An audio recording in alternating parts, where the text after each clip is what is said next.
Okay, we're here to talk about or introduce Amanda's Coastal Campground to the using digital marketing analytics and insight, why it's important and how it can be used. Amanda gave us a bit of background for us to use in our presentation to give us context. What she's into, where she's at, and what the previous owners had. Where she's located, how far away from the beach, and other shops, amenities and activities. So we'll go over the information Amanda has that we can use to help her, and why this information is important and how we can use it for her for finding new opportunities and gaps, new ways of measuring her success, and managing the increase in delivery and marketing channels now available. What Amanda has to help us, she has got an updated website. She's got the last couple of years of her paper ledger converted to Excel. She's put a couple of social media accounts in place. She's got her analytics in place on her website. She's registered on some online directories. She's got a list of association memberships. She's managed to get 20 bikes, and she started to look at affiliating with a few other businesses. So here's a list of what she's got so far, what she's thinking. It's her website, email, contact form, brochures, bikes, her analytics, advertising, potential businesses that she can go to or start partnering with. Some other options she's considering, and some that she hasn't yet considered. So Amanda converted all her ledger into Excel for the last 2 years with a couple of metrics. And what we're seeing, or what Amanda's found, is that there's a trend in the overall occupancy decline. She's got less families and groups over the last 2 years. There's also less events over the last 2 years. So we're seeing the trend heading downward for all metrics that she's got there. However, at the moment, we're not sure if the number of events is a cause of the reduced occupancy rate or simply correlated. However, the number of families and groups has also reduced over time, and this is a direct cause of the lower occupancy rate. Amanda owns this information, and it's considered her first party data. And for her slides, or for her charts, she used that as a metric to measure and display trends and performance. We can use the metrics from the website of time on page, bounce rate, page visited, and any other metrics that we can gather. And again, it's important because it's Amanda's first party data, and any interactions can give us insights into how we can optimize our website and our marketing message, and to better align with what our customers want or the customers we want to attract. So how can we help Amanda for the website? We'd add a couple of, make sure that the retargeting tags are in place. These can help keep Amanda's Campground offers in front of potential customers. We can add new landing pages to the website that match what people are looking for, with a call to action to make a booking or subscribe.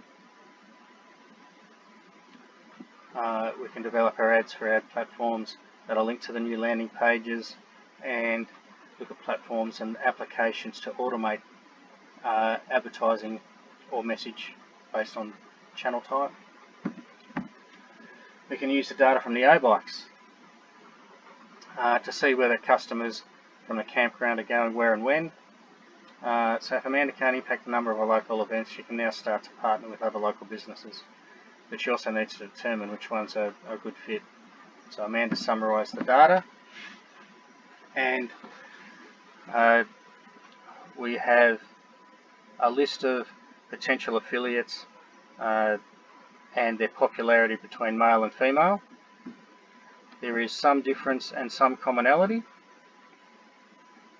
and out of that we can work out that we've got more visits by males compared to females going to some places. We've got more visits by males with a noticeable interest by females in some instances, and we've got visited by both male and female roughly about the same. So some may be a little bit counterintuitive, but that's what's there. Why is this information important? Again, this is Amanda's first party data, so she owns it, she can trust it. It's used for customer insights to help personalise websites and add content and predict future patterns. And we have some basic segments to start marketing to: couple activities, some active, some passive, males looking to arrange activities that women also participate in, and males arranging activities possibly to take females, so romantic activities.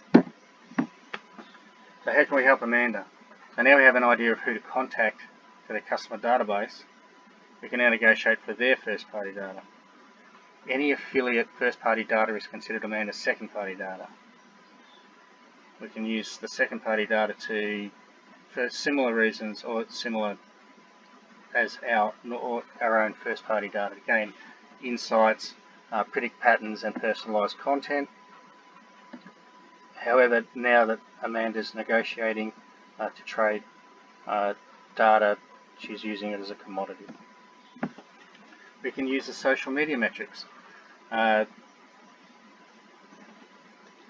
With the unique IDs based on registration details, each of these can form a profile of interactions. As the account registration details have known data attributes, so name and location, etc., emails, specific audience categories and segments can be developed.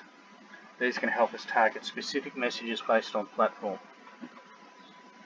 So the best time to market to channels: Facebook is better at the end of the week, Twitter is good on weekends, however click-through rates are good during the week. LinkedIn is more business focused, but there's an opportunity there. Instagram, photos after 6 o'clock, and emails we've got here. Tuesdays and Thursdays are best days to send out emails, and around about 2 PM. So how can we help Amanda? To make it appear like Amanda is doing one-to-one marketing and personalising her messages to a specific audience member, we've got to align OPIC data visit data with message platform times. We can send a Facebook out on Friday afternoon about Peninsula Spas to males. We could send a tweet about scuba diving on Wednesday morning and afternoon to both male and females. We could send out emails on Tuesday afternoon to new customers suggesting offers and discounts at the campground and affiliates. We could also use retargeting to display ads to potential customers when they interacted with the site, ads or social media platforms. So when tags are implemented on websites for a particular platform, so Google, Bing, Facebook would have their own tags. Every interaction can be recorded, every interaction can be attributed to a unique ID. The ID can be tracked across other websites and advertisements or other platforms. The ID will build up a profile. However, until particular identifiable attributes, say name, email, blah blah blah, all those sort of things, are captured, the ID will only be a list of interactions. By aligning and optimizing website landing pages, advertisement collateral and assets, message delivery platform and timing, there is a greater chance of conversion. So in our instance, it might be completing a booking form with the ID being associated with a person, converting from unknown to known. We can find more customers with third-party data. As we've mentioned, each unique ID will have a profile of interactions. Many IDs will have similar interactions that can be categorized and separated into segments. Data aggregators post first-party data from a wide range of data providers, usually specializing in a particular industry. They find commonalities in interactions and then on-seller segment data. If Amanda uses this data, it will be her third-party data and also a commodity. Using third-party data can be used for extending audience reach, combined with our first-party data to generate better insights, increase precision in targeting, ad platforms particularly, and to discover new audiences. So similar to what we've done with our O-bikes. What is good to know about accessing third-party data, not all sources of the data are known. Categories and attributes may be inferred, not observed, so this means it's not quite as accurate as our second-party or first-party data. Different aggregators supply different categories and segments, so you have to make sure you purchase from an appropriate aggregator for what you want to try and achieve, and the data can be considered large-scale big data. So what we have to help Amanda, she has all her accounts, potential affiliates to work on. We can offer the data, aggregated data, and the potential tools that can help her with that. So some of these will be a little bit bigger than Excel, so that in itself may mean that there's other learning curves, there are costs involved, and this may be an inhibitor in time, learning time, and a potential cost that needs to be considered. Thank you. Got some references here, and these are what I need to do to check this. I've got other stuff. Okay, I'll stop.